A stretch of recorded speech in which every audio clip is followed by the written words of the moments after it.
আমি বাহিরে আছি, আমাকে কে ধরবে? দেখি আমাকে আটকা, আমি এখন পর্যন্ত ঘুরতেছি।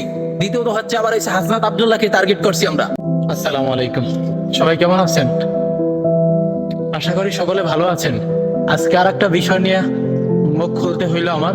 ওই দিনকে দেখলাম ডক্টর তাসনিম জারা, সে পদত্যাগ করছে দল থেকে।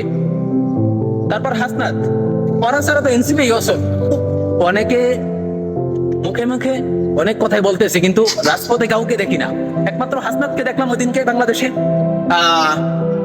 ওসমান হাজি চক্করে যেটা সমাবেশ আছে, ওখানে বৈশা বৈশা সারা রাত্র এই শীতের মধ্যে মানে প্রতিবাদ, সবার সাথে প্রতিবাদে ছিল, অংশগ্রহণ করছে। কিন্তু আর কাউকে দেখি না এনসিপি। কি হচ্ছে এনসিপি নিজে থেকে যে ওরা দাবি করতেছে আমরা জুলাই গণঅভ্যুত্থানের স্টুডেন্ট, আমরা দল খুলছি, আমরা সাধারণ মানুষের পাশে আছি।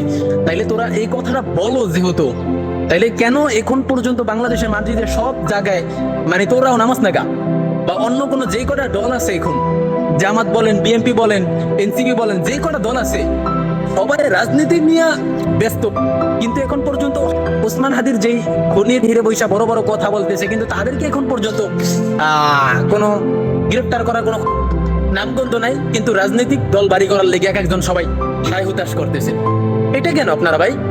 আপনারা আগে ওসমান হাদির খুনির কে ধরেন, আগে তাকে শাস্তি দেন জনসভায় আইসা, তারপরে তো আপনাদেরকে সিলেক্ট করবে জনগণ। আজ পর্যন্ত এত মানুষদেরকে খুন করছে বাংলাদেশে, একটা বিচারও সঠিকভাবে হয় না।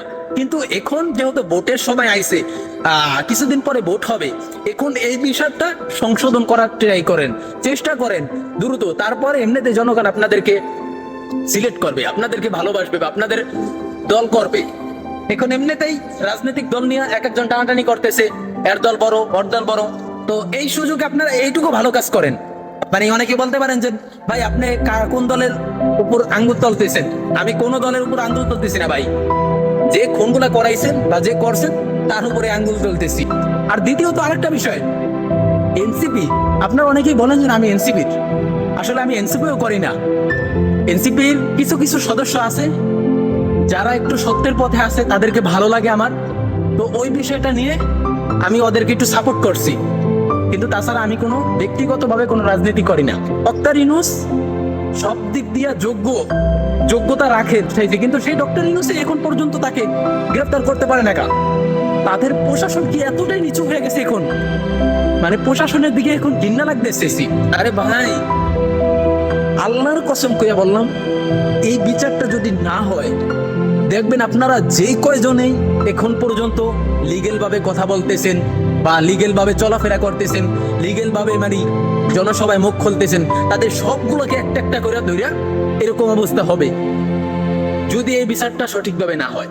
আর যদি এই বিচারটা সঠিকভাবে হয়, তাহলে বাংলাদেশের মাটিতে দেখা যাচ্ছে যে সুন্দর সুষ্ঠুভাবে মানে আইন চলবে। এইটা আপনার যেমনে হোক, যেইভাবে হোক, আপনারা এটা বাস্তবায়ন করেন।